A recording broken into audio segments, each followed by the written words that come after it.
Hi folks. Well, we're going to start a new phase in the course now where instead of talking about theory and underlying philosophical justifications for the process of systematics, we're going to start talking about some real organisms and get a little more fun with that, some of the amazing things that are out there. The weather has turned for the better, at least temporarily, so I'm in my outdoor studio here. Let's see how this goes. So, the purpose today in this video is to provide some context for what we're going to be talking about. For each of the orders as we go forward, I'm going to be trying to talk about um, the biology of the groups, the diversity of the groups, but also to some degree the evolutionary history of the groups and how we know these things.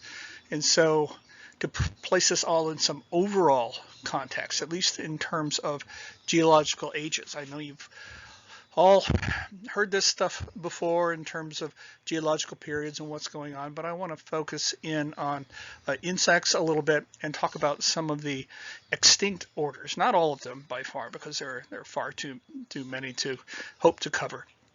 But a couple of names you might run across and their importance in the grand scheme of things. So paleontologists often tout fossils as a great source of data because they provide the only direct evidence of how organisms evolved, what characteristics they had, what combination of characteristics they have, and when they evolved. We can argue about some of these things, about the utility, but definitely they're a valuable data source. So the first question to ask is, what ends up getting fossilized? Even as early as the days of Darwin, people were talking about how the fossil record was grossly incomplete and it was by itself insufficient to tell us everything that we really wanted to know about the evolutionary history of organisms. And part of the reason for that are the particular circumstances that have to be met in order for an organism, an individual organism, to become fossilized. The bodies of things like mammals and some marine organisms like echinoderms and foraminifera and mollusks and things like that have minerals incorporated in them, which makes them a much easier thing to fossilize, in that the mineralized portions of their body are not biodegradable. They're pretty inert. Insects, on the other hand, while they do have some minerals in them, mostly trace minerals, their bodies are largely made up of the typical biochemicals that make up your body, the soft part of your body anyway. But of those, things like protein and DNA are very quickly degraded. We're talking about thousands of years, probably in most cases, certainly not hundreds of millions of years.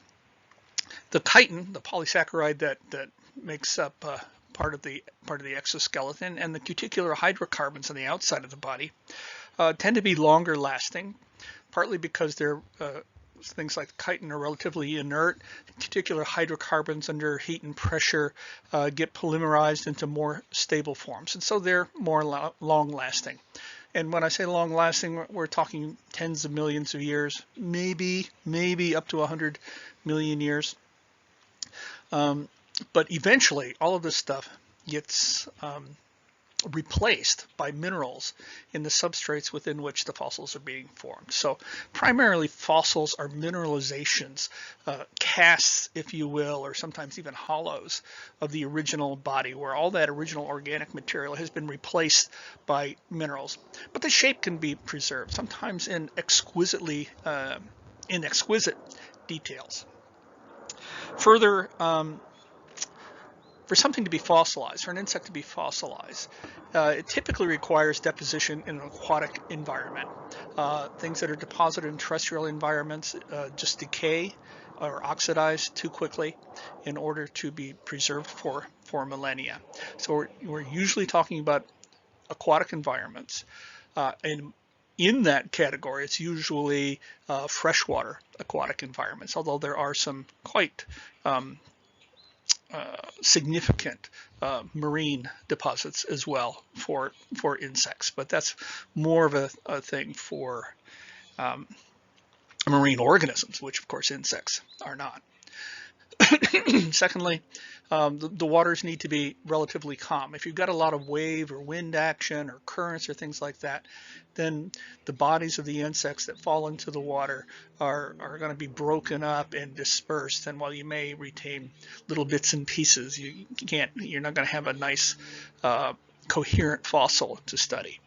And finally, typically they need to fall into anoxic environments where the rate of decay is greatly slowed, so that the process, so that it can then be covered and then not simply quickly biodegraded by bacteria and the like. So this is a particularly narrow set of conditions, and so we really have but the tiniest of random slices of the biota of the planet at any one point in time to look at in the form of fossils, and there are lots of things that are simply not represented in the fossil record at all.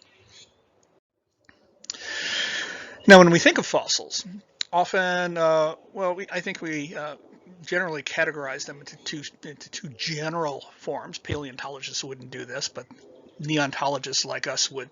We think of compression fossils, that is, fossils that are in stone, in sedimentary rocks. And for the best compression fossils, you typically need a very fine-grained deposit in order to preserve the finest details of small insects. And this can be done, and there are some absolutely amazing fossils, such as this creature, which is clearly a mosquito. So you can understand the size of this guy. It's deposited in a very fine-grained shale, and the details are preserved in such so well that you can actually see the wing venation on this mosquito. You can see the legs, the proboscis, the antennae, and maybe even some details of the abdomen back here. As another example, this comes from the Green River Formation in Colorado, Utah, that general area, where this is a very fine deposit. And this insect, note the size rate, this is a millimeter here. So this is a fossil of a thrips, of an insect that maybe is maybe a little bit more than 2 millimeters long total. And in that, you can see here are the wings. You can even see the wing venation on the strips. You can count the number of antennal segments, most of them maybe. And you can even see that this thing has the enlarged raptorial forelegs that some thrips have. So we tend to think of the next category of fossils, which I'm going to talk about, amber inclusions, as the ones having the fine detail that you need. But some of the compression fossils can store a lot of detail themselves and be very informative. So, amber. What is amber? Amber is the fossilized resin of, quite a number of different plant species. If you're ever I should note there's a huge black market in fake amber inclusions, some of which have fooled the experts for years. But a couple of characteristics that amber has as fossilized resin is that it's soluble in alcohol, so you definitely want to keep your specimens away from any alcohol. But it's also a good means of testing whether the nodule you have is true amber, or is it some kind of fake polymer within which somebody has inserted a modern insect and claimed that it's a fossil of great age. Amber also darkens with exposure to light and oxygen.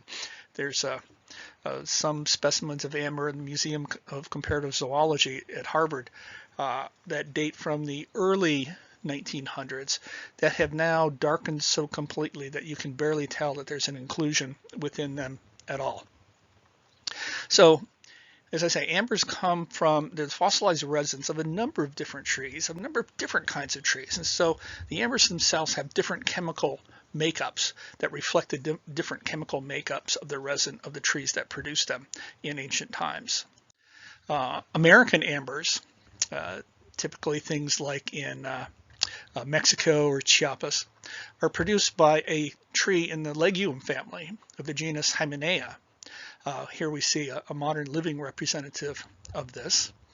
And so not all ambers, as my initial assumption would have been, that when we're talking about copious amounts of resin being produced, that we're talking about coniferous trees.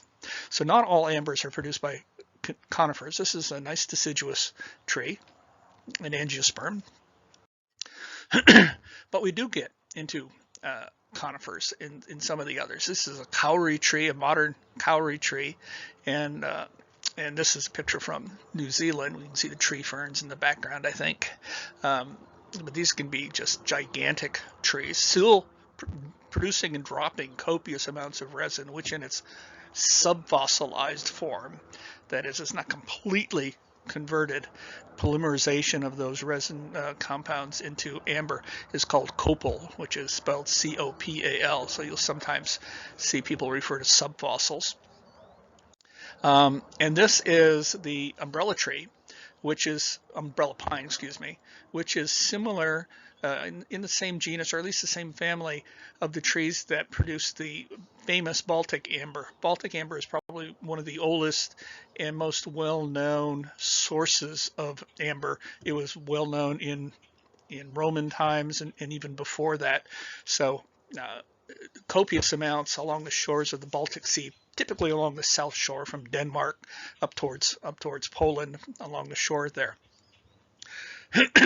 So these are the sources of amber, and amber has different chemical makeups, and so their properties differ a little bit too. Their clarity, their tendency to cloud, to break, this kinds of stuff. In its raw form, amber looks something like this. In these pellets, you can at least get a bit of the amber color and know that you're dealing with amber. I've seen a raw amber from Dominican Republic that is just, it looks like, it's all black, almost like licorice jelly beans, that you can't really see anything there. And so in order to determine if there's actually something inside, or to use this amber, the first thing you need to do is to polish it, to basically abrade off the oxidized outer coating so that it takes that translucent, beautiful amber color, and then can be used in jewelry. I've got a little picture from they picked up in Budapest, where it's like a little mosaic of amber pellets. Or you can see that there's an inclusion inside, and organic material of some kind, perhaps a small insect, perhaps a whole menagerie of insects. Sometimes you get many things, insects and little pieces of plant and spores and all sorts of things inside of there. But you can only tell that once you've actually manually processed each and every one of these things to see if there's anything within them. Just as an example of the absolutely astounding detail that you can get with an amber specimen, this is a picture I took of one of our wasps. This guy is about, or this girl, sorry, is about 2 millimeters long, maybe a little bit less. So it's a tiny thing, but you can see on the wings, you can see what looks like the minute microtrichae, seedy on the wings themselves. Now I say what looks like because actually most of the biological material here is gone, and what you're just seeing the outer shell, the remnant of what used to be there. But as the amber hardened around that original biological material before it degraded away, it left this cast, and even sometimes the pigmentation. You can see the line of these wing veins here. These are not sclerotized, or well, they're probably sclerotized. These are not heavily melanized things. They're not true wing veins. You can see details of the hairs. Even if you zoomed in here on the antennae, you can see very, very fine details, microscopic details of the sensilla that are on the antenna. You can see the ommatidia in the compound eye in this tiny little creature. The shiny appearance is a bit of an artifact that you get because of the reflections off of the deposits on the inside. Sometimes if the animal, when it died, either defecated or what's the word for it? upchucking, regurgitated any water-based fluids, you'll get a milky cloud around the specimen sometime, which obscures their view a great deal. So you can study specimens in amber. What people do is to put them in glycerin to match the refractive index of the amber itself, and so you get a much clearer view of the specimen. But sometimes if you polish them well and you have a plane close to the specimen but not touching, because you don't want these things to oxidize, you can get very, very good images with just standard light microscopy. But there's another technique, which is to use X-rays in order to get an internal view. This is a light image, and this is I don't remember if this was an X-ray. You're using X-rays or micro CTs here, but you can use some of these modern technologies to develop three-dimensional models of what's inside an amber nodule, even if the amber itself is relatively opaque. I suppose that has to be clear enough that you can tell that there's something in there worth looking at, worth sticking in a synchrotron in order to bombard it with X-rays. But if you do, you can get very fine details. And note the scale bar here. Again, this is a tiny creature. It's a millimeter long, or a millimeter wide, a couple of millimeters long, I guess. Now, contrary to popular media, it is, well, let's put it this way.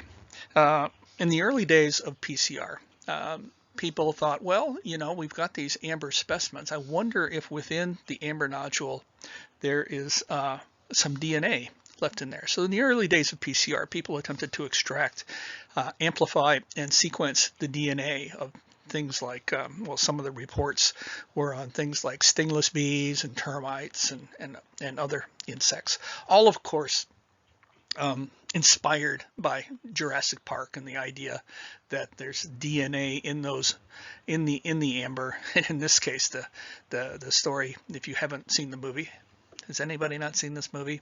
That there's a mosquito in the amber, and the mosquito fed on dinosaur blood, and there's blood. The dinosaur blood is in the gut of the preserved mosquito in there, from which you can extract DNA and use that DNA, or at least use the DNA sequence to inject them into reptile eggs or bird eggs. Well, birds are reptiles anyway, and thereby come up with to resurrect, as it were, dinosaurs from that.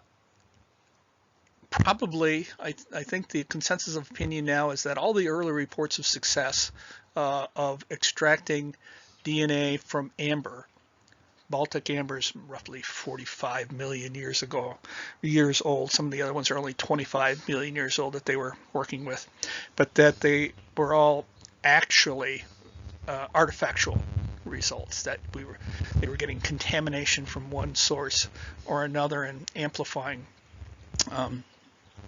DNA that might be in aerosols in the air or contaminated equipment or something like that. Let's put it this way: the studies that initially reported success have not been replicated, and so the idea that you could actually get DNA out of this is probably a fantasy, just like Jurassic Park was a fantasy. I wanted to mention one thing, which is a bit of a controversy these days. One of the relatively new sources of amber, at least new in terms of making it to the Western market, is amber of Cretaceous age that comes from the country of Myanmar, or you may be more familiar with it as the country of Burma. As you probably know, Burma is an area of, well, it's gone through a lot in terms of its politics and economy in the area. But there are some pretty darn significant deposits of amber in Myanmar that are now being excavated and distributed well, distributed, sold around the world. You can buy Burmese amber in markets in China. A couple of years ago at the Entomological Society of America meeting, there was a vendor there selling Burmese amber. And some of the fossils that coming out of there are just absolutely stunning. They found feathers. They found one report was of an entire nestling bird embedded in some amber. The issue is that well, first of all, the exploitation of the locals who are mining the amber, as you can see from this operation in Myanmar. This is kind of a dangerous thing. Collapse there. And you can see they've shored up this pit with well, something more than sticks, but something less than logs along the way to keep the sides from collapsing on people. And so there's an issue about illegal versus legal extraction, exploitation of the workers, and then illegal versus legal exportation of the material outside of Myanmar. So there's been, in some quarters, a recent call that scientists should not be engaging with Burmese amber, at least until we can know more about the exact conditions of its extraction and marketing. And of course, there was a military coup in Myanmar just a couple of weeks ago, and so the possibility of getting that kind of not surveillance, but watchdog behavior to make sure things are being done on the up and up and nobody's being exploited are few and far between.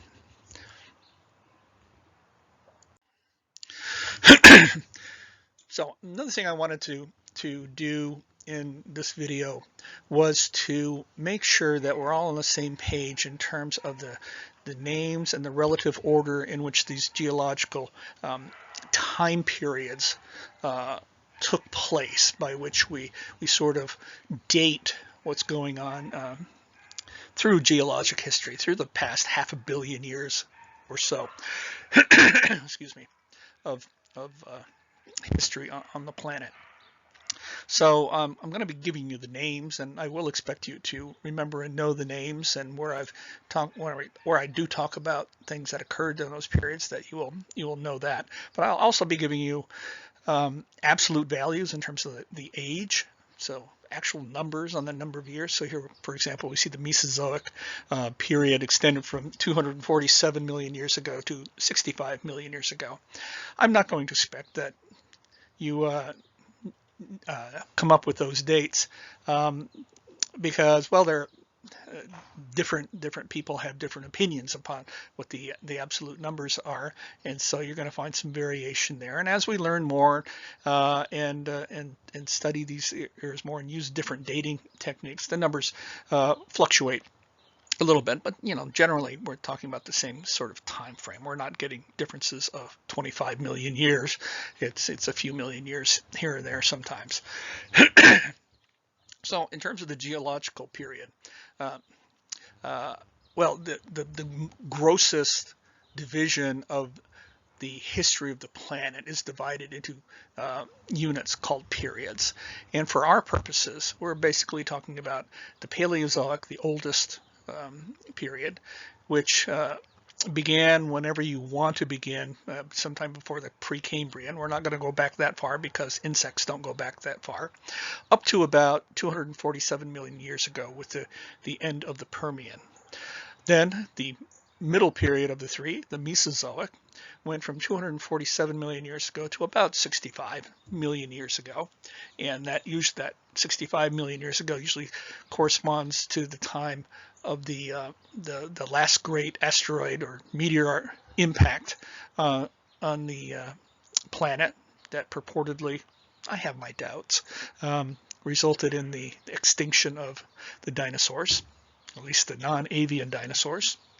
And then the final one, the tertiary or third period, going from 65 million years ago to, well, we can go to the present. Sometimes people chop off the actual few 100,000 years that people have been a significant element in the biosphere, and chop that off into another era. But basically the third and final one is the Tertiary period. So let's look at each of these in turn, break them down a little bit more, and talk about some of the interesting things that are going on in there in terms of insects. So in the Paleozoic period, this goes all the way back to the Cambrian, but I'm not going to go back that far. We're going to begin with the Devonian. So somewhere in the area of 358 to 414 million years ago, so roughly 400 million years ago or so, followed by the Carboniferous, so named because of there are many coal deposits, such as those in Ohio and West Virginia, an area that date from the Carboniferous, so that's how it gets its name, the carbon bearing. The Devonian gets its name from Devon in England, and the third period, the Permian, gets its name from the Perm region of Russia. It extended from about 247 to 290 million years ago, so relatively short period of time, but as you'll see, it was a significant period.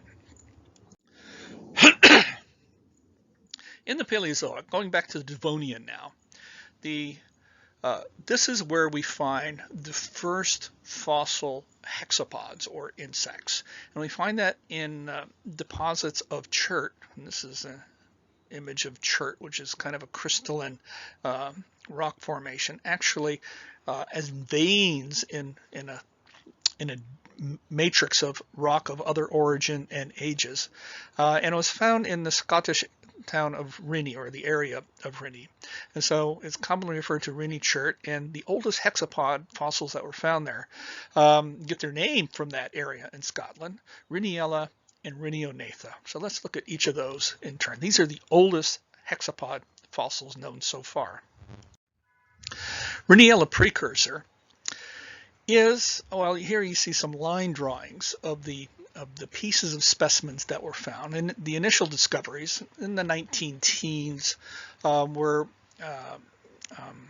only pieces of the animals, and typically the anterior end. So you see several heads here. These are all heads of the animal. This is the one that's a little bit more complete. This one's missing the abdomen. But you probably, well, you can see the name right here. Everybody agrees that these things belong to the modern order of Collembola. Another way to say that is that the Collembola that are so rich and diverse in our fauna today originated more than 400 million years ago, before these things were fossilized, obviously. So not only are the Collembola one of the earliest branches off the phylogenetic tree of hexapods or insects, but they also correspond to the oldest fossils, which is something that doesn't always happen. Sometimes you get groups that are old, but they haven't been fossilized. Things like lice, for example. They have their fossil record does not go back nearly as far as we are certain that they originated. How do we know that these are Collembola? We can see one of the things is that the mouth parts are enclosed within the head, so they're entognathous mouth parts. They have short segmented antennae, and I'll be getting into what that means in the next video. We won't need to dwell on those morphological terminology here. But in one of the recent relatively complete ones, they actually found the end of the abdomen where they have the spring-like jumping organ, the furcula at the apex of the abdomen. And so these are very clearly true springtails. On the other hand, this is Rhiniognatha. And if that doesn't look like an insect to you, it's because it's only the merest part of an insect. It's actually the mouth parts of an insect. As the name Rhinio refers to Rinnie, the area in which the fossil deposits were found, and Natha means jaw. So these are the mouth parts. And actually, the mouth parts are the mandibles, which are located right here. I've got another picture in a second, which will make this a little bit clearer. But you can see these long apidemes. Presumably, they had muscles attaching to these apidemes to move the mandibles. So let's take another look here. So this is a little bit brighter image of the actual specimen and then an artist's rendition of what this thing looks like. And the important thing that was discovered just relatively few years ago by Engel and Grimaldi was that when you look at these closely, these are not collembolid mandibles. Initially, people thought that maybe Rhyniognatha was actually only the mouth parts of Rhyniella. But in fact, these cannot be collembolid mandibles, because here we see the mandibles here. They have two articulations here. That is an articulation where the mandible attaches to the head capsule and it gets to which it rotates. And so we have a condyle over here, so a protuberance, and then an acetabulum or cavity here. So there's a protuberance on the head capsule that fits in there. And you can imagine a line of rotation going between those 2 points, and then the mandible will swivel perpendicular to that or around that line of rotation. And so these things are actually biting transversely. And this is not something that happens in collembola. Collembola have only a single point of articulation, a dorsal point of articulation of the mandible, and so the mandible rotates, spins about that axis this way, and they cannot close. They're spinning like this. I think they could be approximated like this, but they're moving around that vertical axis rather than along the transverse axis, biting transversely across the body. This is a feature that is found only, at least amongst modern insects, in the winged insects and in the Thysanura, Zygentoma, silverfish and firebrats, that group of wingless insects. And so this is actually evidence that not only did our collembola so old to go back to the Devonian, but the true insects, these with the dicondylic mandibles, also go back that far. So it pushes them significantly farther back in time. Now from the Rhynichert 400 million years ago to the next set of fossils, there's a huge gap in terms of number of years. We don't get fossils, insect fossils showing up again until the Upper Carboniferous period, so at least 100 million years later in time, which is very disconcerting because when they do appear again, wings are everywhere. Winged insects are common, diverse things that kind of grossly look like cockroaches, but they aren't cockroaches. These things, why aren't they cockroaches? Because they have elongate ovipositors, which modern cockroaches do not have. So they look to be related to them, but not. But the point is that in that 100 million years or so between the Rhynichert and the Upper Carboniferous is when the most amazing apomorphic characteristic of insects evolved: flight, wings. This is what presumably freed insects and contributed to the tremendous diversification that we see today, and yet we have no fossil evidence for how that happened, to know the details of how these wings developed and from where they developed. There's a long-standing controversy over whether wings are simply extensions from the dorsal terga of the thorax that somehow acquired hinges and musculature in order to be able to move, or whether they represent little sensory extensions off of the base of leg segments. There's a paper that just came out this year that suggests it's a bit of both things coming together. And so, but it would be tremendous in order to be able to have fossils, in order to see the sequence in which this actually took place. Let's look at a few of these. So winged insects are put in the group called Pterygoda. That root simply means pteri, simply means wings. So these are the wing-bearing insects. Let's look at some of the things that are going on in the Upper Carboniferous.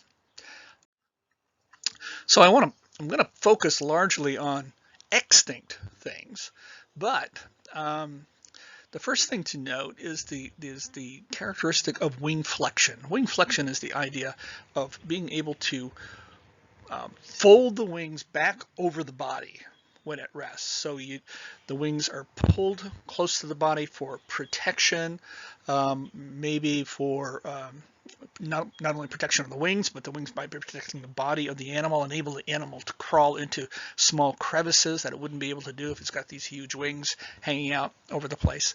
This ability to flex the wings is characteristic of the vast majority of living insects, who do it by means of pivoting the wings along the third axillary sclerite. And when we get to modern Neoptera, which is what this group of insects is called, I'll go into a little bit more anatomical detail of what that means.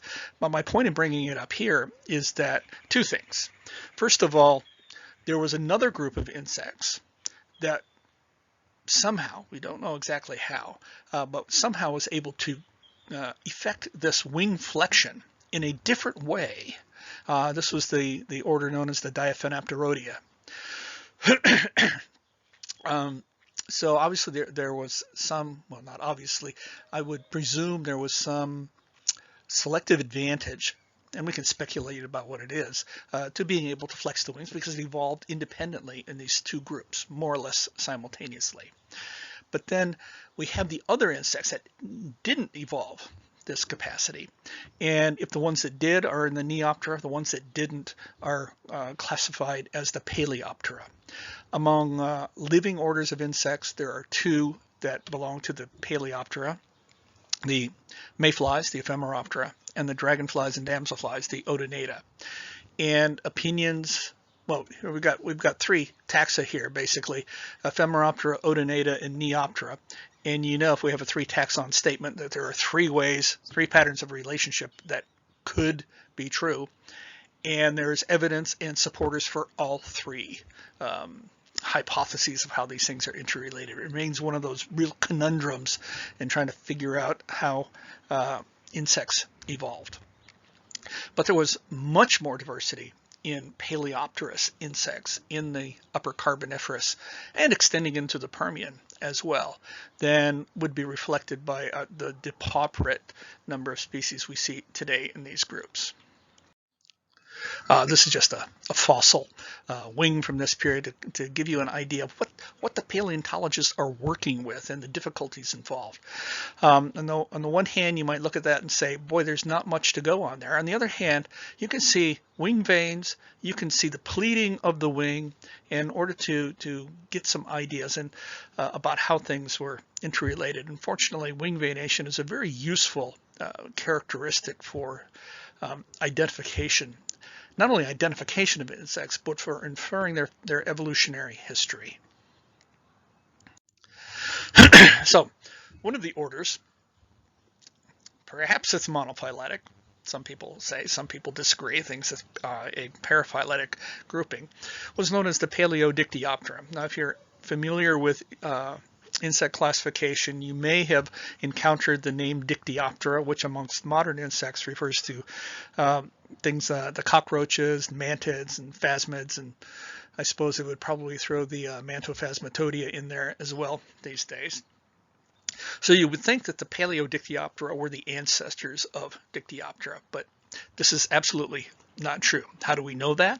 Well, a couple of ways. First of all, these are artistic renditions. This is actually a more lifelike rendition here, given the fossil that was found, but somewhat artistic license going on here, such as the bilateral symmetry here, which I'm absolutely sure the fossil does not have. But the Paleodictyoptera had long sucking mouth parts, not the same detailed construction as we see in biting flies or we see in Hemiptera, but not the mandibulate mouth parts that characterize the Dictyoptera of today. And so these can't be ancestral because they have these apomorphic character state here. Also, I would note that this thing that looks like a leg, that's actually the maxillary palpus, which still retains great similarity to legs in the creatures of this age. The second is are these elongate cerci here. I suppose that could be a plesiomorphic character, but it's a way to distinguish these from the modern Dictyoptera, which have relatively short cerci.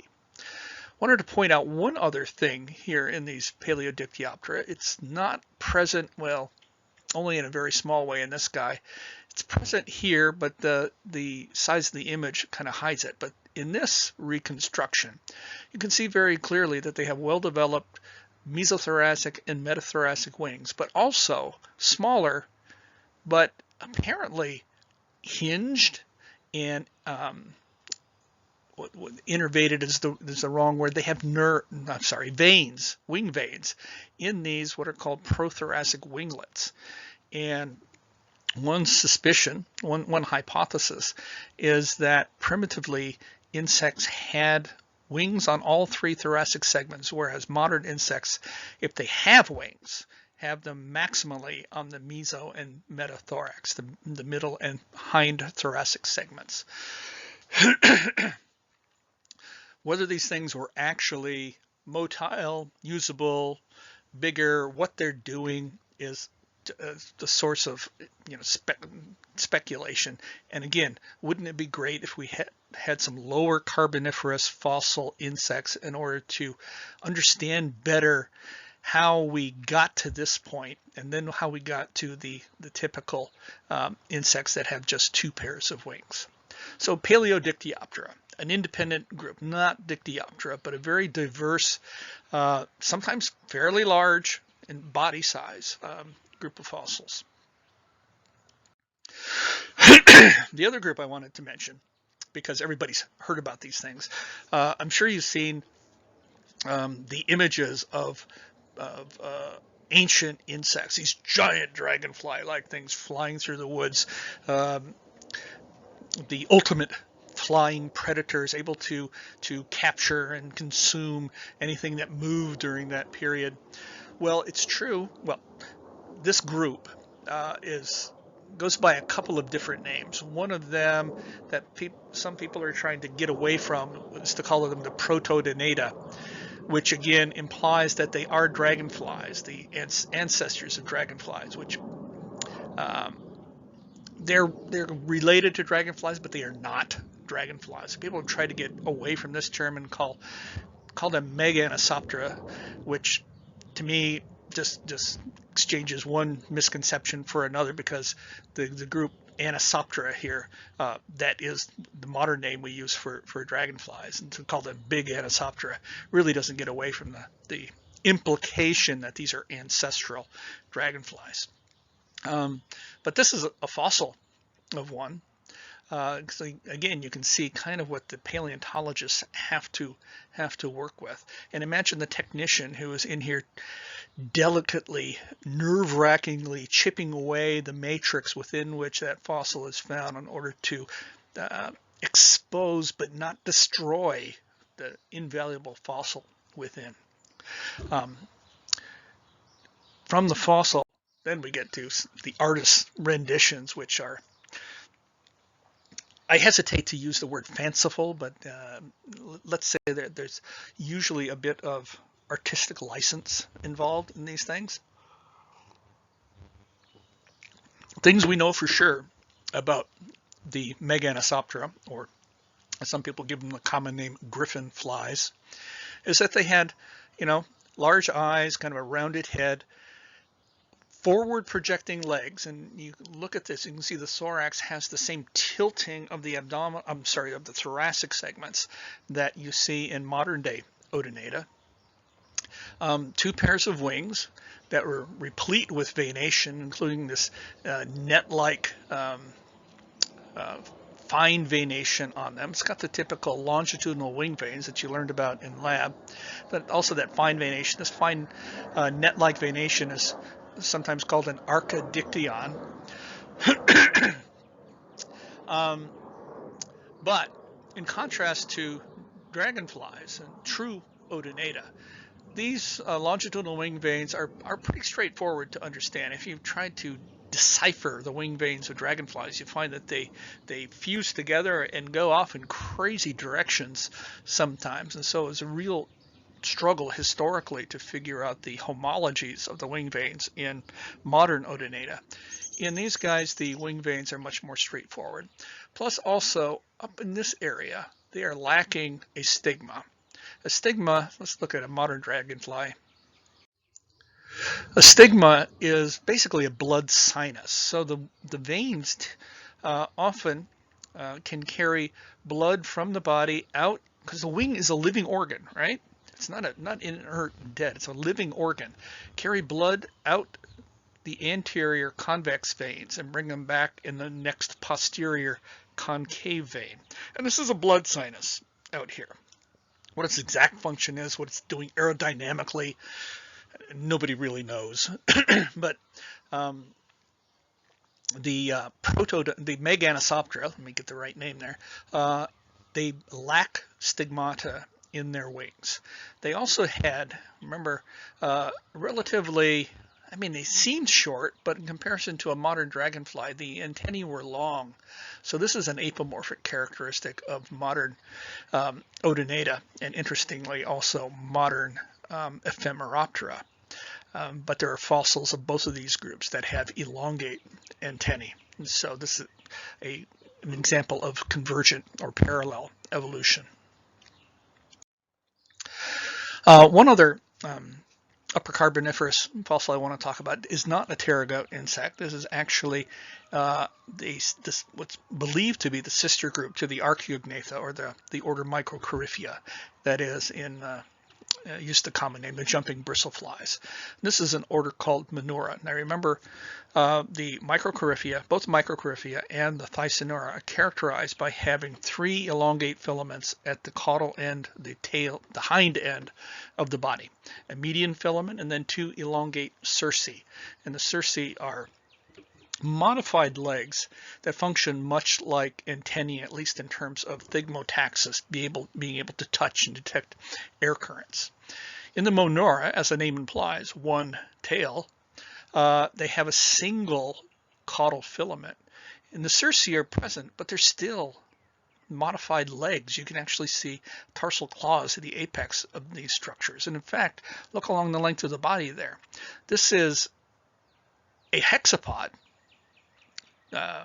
Using that term very loosely now, because you can clearly see that they have more than 6 legs. They have legs on these abdominal segments, and whether these were functional in the sense of taking strides and walking, or were simply kind of struts along which they slid their abdomen, nobody knows for sure. But I would guess, since they have claws and they have articulated segments there, that these were actually functional, to some extent, functional legs. There's some other interesting things going on at the front end, so let's zoom in on that. Here we have, this is a maxillary palpus, which again looks much like a leg. A little bit difficult to see here, I admit, but this is the dorsal articulation of the mandible here. So the Monura and the Microcoryphea, just like the Collembola, and to be sure the Diplura as well, were characterized, in the case of living ones, characterized by not having this transverse biting, not having dicondylic mandibles, but monocondylic mandibles, a single point of attachment of the mandible to the head. So the mandibles basically spin around this longitudinal axis using the same musculature that moves the base of the legs back and forwards, promotion and remotion of the leg. So the Menura is especially in the retention of those abdominal legs, retains some very, very plesiomorphic features of insects.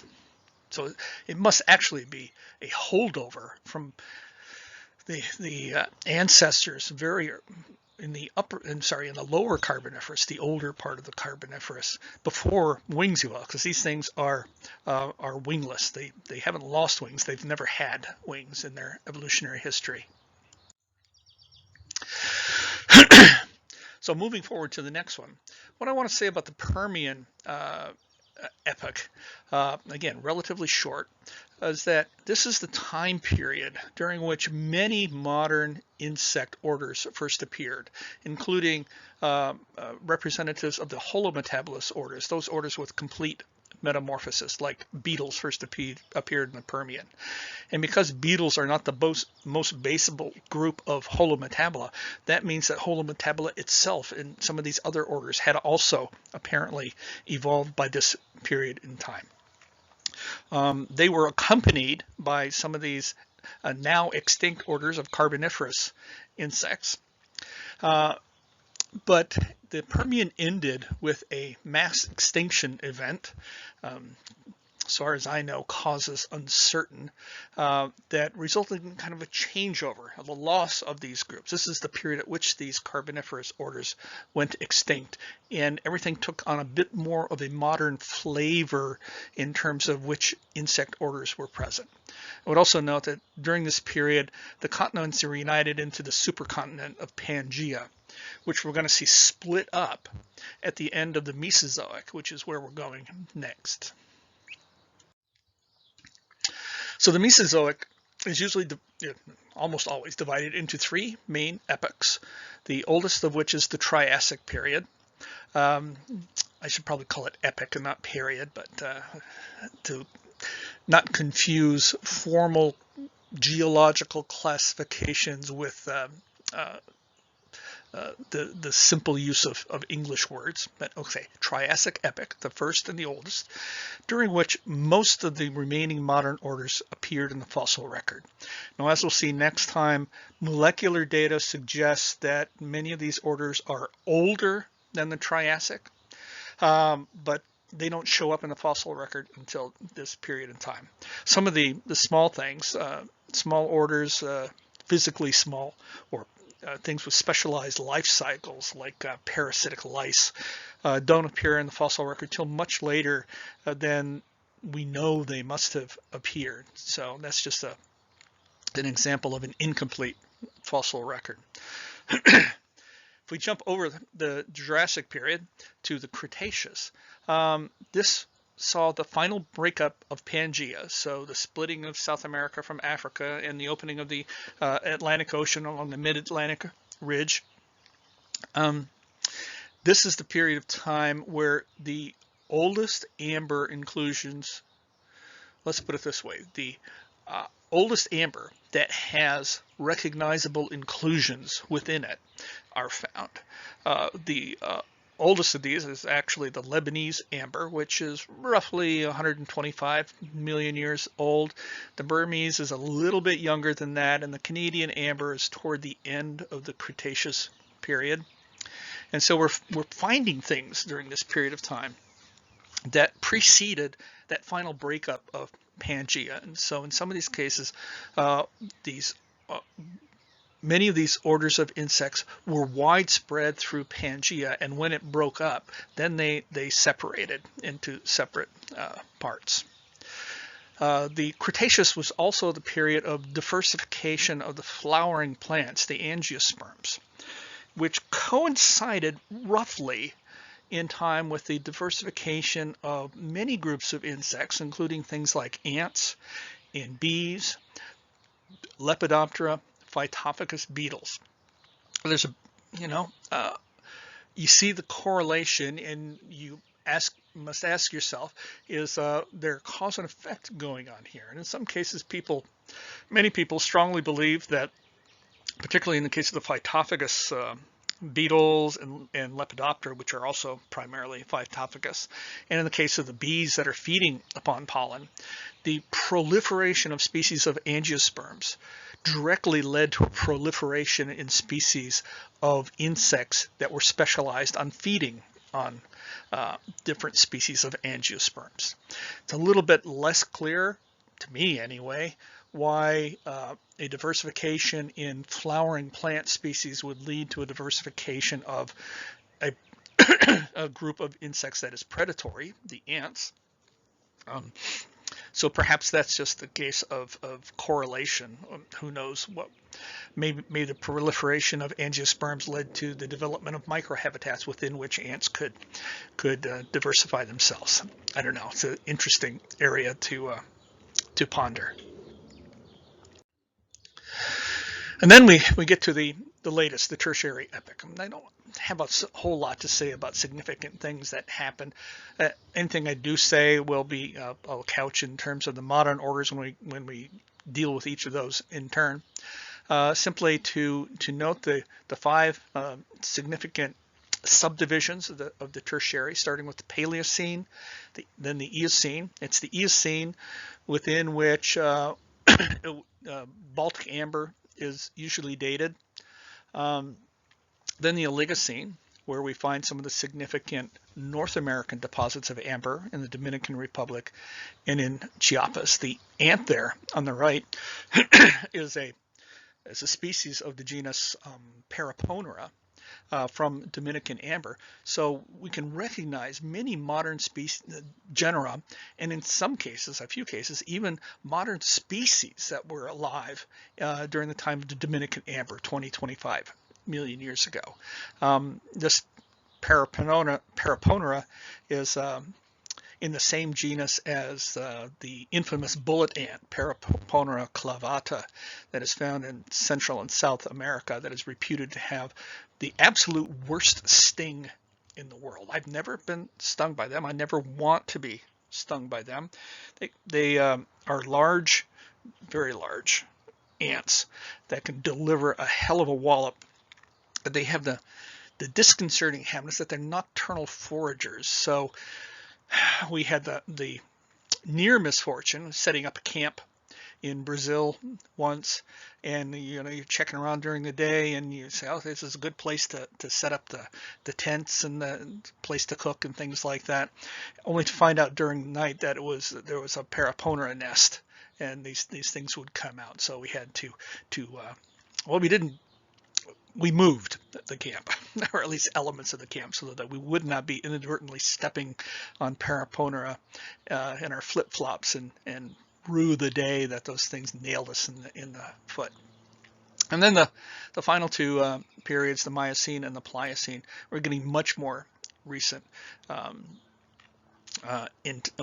getting much closer to recent times, and the faunas are very typical of modern times. So this is actually the second time I've recorded this video, so I've done it a little bit more efficiently than my normal manner. I see we're just pulling up on an hour right now, so it's a good time to summarize. The oldest fossil insects, hexapods, insects, however you want to call them, it works both ways in this case, are from the Devonian, so roughly 400 million years ago. But then we have a significant gap in the fossil record until the Upper Carboniferous, at which point winged insects have evolved and tremendously diversified to be the major terrestrial organisms at this point in time. Many of the modern insect orders first appear during the Permian, and this is the point in time where the holometabula must have evolved as well. They appear in the Permian in the form of beetles and similar things.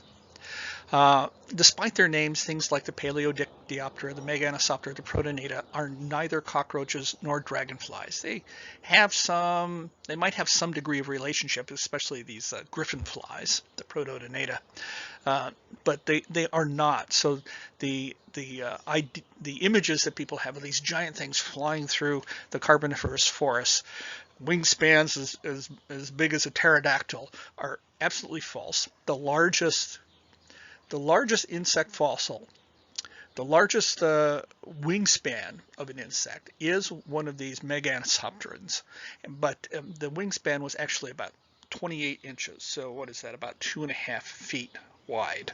You can't see my hand, so if I lean back, this is about 2.5 feet. So they're not huge creatures. They're darn big, to be sure, but they're not going to be carrying off small babies. In the Cretaceous period, we see that the diversification of many groups of insects roughly coincided with the diversification of angiosperms.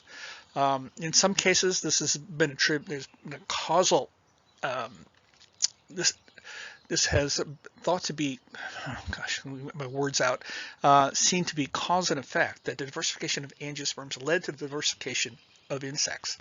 In other cases, it may be a more complex relationship, maybe just a correlation with some third unknown factor. And then by the time we get to the tertiary, the insect fauna has taken on a very modern appearance in terms of, yeah, there are some extinct families, but they're clearly related to modern families. Lots of modern families of insects exist, even modern genera exist. And so by this time, it's basically looking like a modern fauna. And because it's so similar, we can extrapolate from what we know about the biology of the modern fauna back to infer what the biology of these extinct organisms could have been with some degree of confidence, I think. So I'm going to leave it there in terms of talking about paleoentomology. Hope that this time the video is rendered correctly so that I don't have to record this yet a third time. And with next time, in the next video, we'll jump right into what we know about